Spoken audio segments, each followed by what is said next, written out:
कैसे हैं आप लोग। देखिए, आप लोगों को आज फ्रिक्शन चैप्टर पढ़ने जा रहा हूँ, फ्रिक्शन का। तो देखिए, फ्रिक्शन फोर्स क्या है। तो फ्रिक्शन फोर्स जो है, फ्रिक्शन फोर्स जो है मतलब एक तरह से क्या है फ्रिक्शन फोर्स क्या है कि कांटेक्ट फोर्स है। जब दो सरफेस कांटेक्ट में आता है तो रिलेटिव मोशन का अपोज करता है, ये कांटेक्ट फोर्स है। और फ्रिक्शन फोर्स का कॉज क्या है। कॉज है कि कोई भी सॉलिड मटेरियल जो है स्मूथ, परफेक्टली स्मूथ नहीं हो सकता है, इसलिए उसमें फ्रिक्शन लगता है। देखिए, तो फ्रिक्शन का टाइप कितने प्रकार का है। देखिए, फ्रिक्शन का दो टाइप है। यहाँ पे देखिए, एक है स्लाइडिंग फ्रिक्शन, एक रोलिंग फ्रिक्शन। स्लाइड क्या है, जो एक सरफेस, जब एक ब्लॉक या एक ऑब्जेक्ट दूसरे ऑब्जेक्ट या सरफेस पर स्लाइड करता है तो उसमें जो फ्रिक्शन लगता है उसको स्लाइडिंग फ्रिक्शन कहते हैं। और रोलिंग, जैसे पहिया घूमता है गाड़ी का, तो उसमें जो फ्रिक्शन लगता है वो रोलिंग फ्रिक्शन हो गया। ठीक है। तो देखिए, स्लाइडिंग फ्रिक्शन जब एक दूसरे पर स्लाइड करता है, जब स्लाइड करता है तो उसमें जो फ्रिक्शन लगता है वो स्लाइड फ्रिक्शन हुआ। स्टैटिक फ्रिक्शन क्या हुआ, तो जब एक बॉडी पर फोर्स लगाया जाता है, कोई ब्लॉक पे जब फोर्स लगाया जाता है, तो मान लीजिए इस पर फोर्स लगाया जा रहा है, इस पर एक फोर्स लगाया जा रहा है, तो जब ये चलने चलने को होता है तो उस समय जो एक फोर्स लगता है, फ्रिक्शन फोर्स उसमें लगता है बैकवर्ड डायरेक्शन में, तो वो जो हुआ स्टैटिक फ्रिक्शन हुआ। यानी चलने से पहले, ब्लॉक को चलने से पहले जो फोर्स लग रहा है वो स्टैटिक फ्रिक्शन हो गया। डायनेमिक फ्रिक्शन क्या होगा, जब स्लाइड करता है एक ब्लॉक दूसरे ब्लॉक पे स्लाइड करने लगता है तो उसमें जो फ्रिक्शन लगता है वो डायनेमिक फ्रिक्शन हो गया, उसमें डायनेमिक फ्रिक्शन हो गया। ठीक है। तो ये समझ में आया होगा, sliding friction, static friction, dynamic friction. अब देखिए रोलिंग फ्रिक्शन। रोलिंग फ्रिक्शन तो वही है कि एक जो है ऑब्जेक्ट दूसरे ऑब्जेक्ट पर जब रोलिंग करता है, जैसे पहिया मान लीजिए, तो उसमें जो रोलिंग करता है तो वो क्या हो गया, उसमें जो फ्रिक्शन लगता है वो रोलिंग फ्रिक्शन हो गया। इस समझ में। अब फ्रिक्शन का लॉ क्या है। देखिए, फ्रिक्शन का यहाँ पे चार लॉ है। तो पहले है स्टैटिक फ्रिक्शन के लिए। स्टैटिक फ्रिक्शन के लिए पहला लॉ क्या है, पहला लॉ है कि नॉर्मल फोर्स का प्रोपोर्शनल होता है। इस क्या होता है फर्स्ट लॉ, कि नॉर्मल फोर्स का प्रोपोर्शनल रहेगा। कोई बॉडी है, ऑब्जेक्ट है, इसमें नॉर्मल फोर्स लगेगा जितना इसका वेट रहेगा, तो जितना ज़्यादा इसमें वेट लगेगा उतना नॉर्मल फोर्स होगा, नॉर्मल फोर्स का ये प्रोपोर्शनल होगा फ्रिक्शन फोर्स। तो एक फार्मूला निकलता है, friction force equal to mu N. Mu क्या है, म्यू है इसका फ्रिक्शन कोफिशिएंट। ठीक है, ये हो गया। आगे बढ़ते हैं।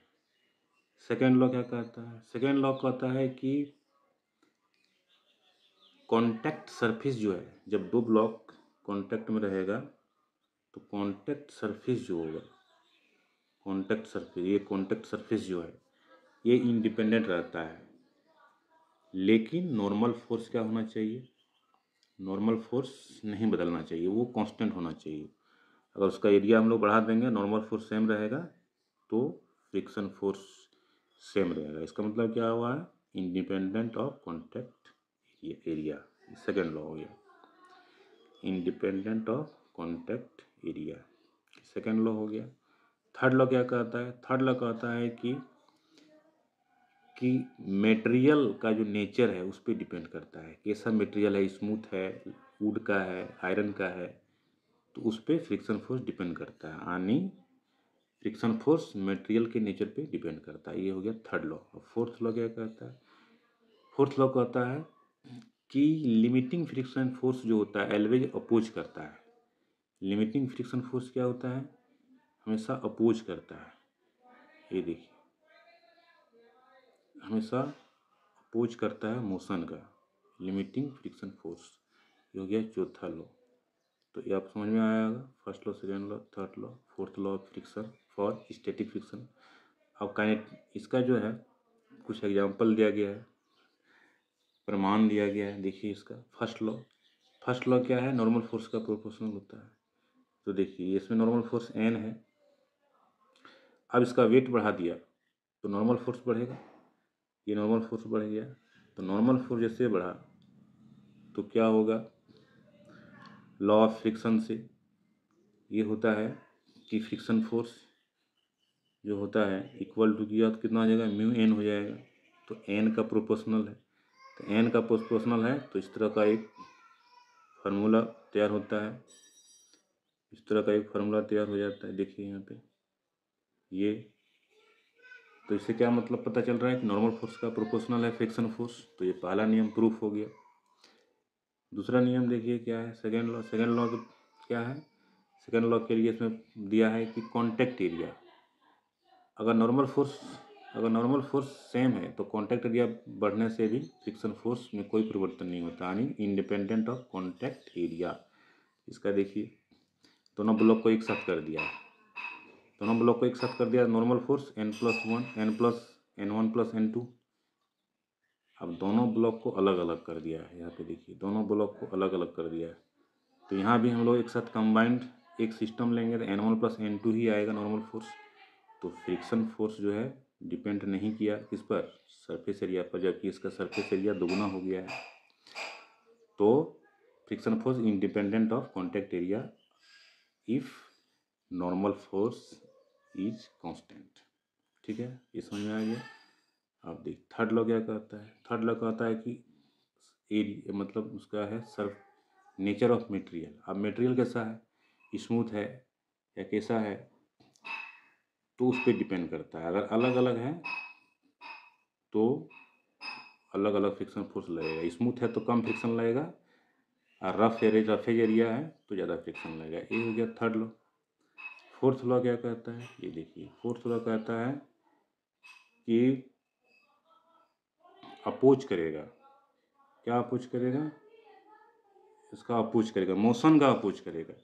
स्टैटिक फ्रिक्शन जो है मोशन का अपोज करेगा और उसका डायरेक्शन भी अपोजिट होगा, मोशन का अपोजिट होगा। तो ये हो गया आपका फोर्थ लॉ।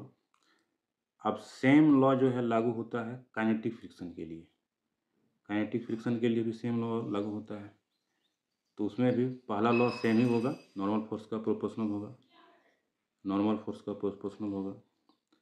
सेकेंड लॉ क्या है, सेकेंड लॉ है कि एरिया का इंडिपेंडेंट होगा, कॉन्टैक्ट एरिया का इंडिपेंडेंट होगा, बशर्ते उसमें नॉर्मल फोर्स जो होना चाहिए कांस्टेंट होना चाहिए। थर्ड लॉ कहता है मटेरियल पे डिपेंड करता है, मटेरियल पे तो डिपेंड करेगा ही, जैसा मटेरियल होगा वैसा फोर्स लगेगा। फोर्थ लॉ कहता है, इसमें थोड़ा अंतर है, फोर्थ लॉ समझने की जरूरत है, इसमें अंतर है।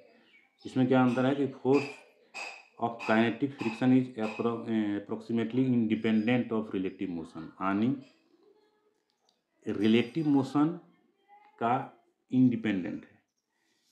कब, जब तक कि जो है रिलेटिव वेलोसिटी जो है neither too high neither too low, ये ना हाई ज़्यादा होना चाहिए ना ज़्यादा लो होना चाहिए, तब। इसका एक बहुत अच्छा एग्जांपल दिया है, देखिए कार वाला, ये देखिए ये कार वाला एग्जांपल है इसका, ये देखिए कार वाला है। जब कार मूव करता है सर्कुलर पाथ पे तो उसमें जो पहिया में जो एक फ्रिक्शन फोर्स लगता है उसको सेंट्रिपिटल फोर्स प्रोवाइड करता है और कार आसानी से निकल जाता है। देखिए इसका तस्वीर दिखा रहे हैं, ये देखिए, ये देखिए कार जिससे मुड़ रहा है टर्निंग में, दो फोर्स लग रहा है इसके चक्का में, F1 F2, जो इसको प्रोवाइड क्या कर रहा है, F1 F2 ही उसको प्रोवाइड कर रहा है, F1 F2 ही इसको प्रोवाइड कर रहा है सेंट्रिपिटल फोर्स। ये देखिए वही इसको सेंट्रिपिटल फोर्स प्रोवाइड कर रहा है, नहीं तो गाड़ी नहीं पलट जाएगा। तो ये समझ में आया होगा लॉ ऑफ फ्रिक्शन, समझ में आया होगा दोस्तों। तो चैनल को लाइक कीजिए, पहली बार आए हैं तो सब्सक्राइब कीजिए। धन्यवाद।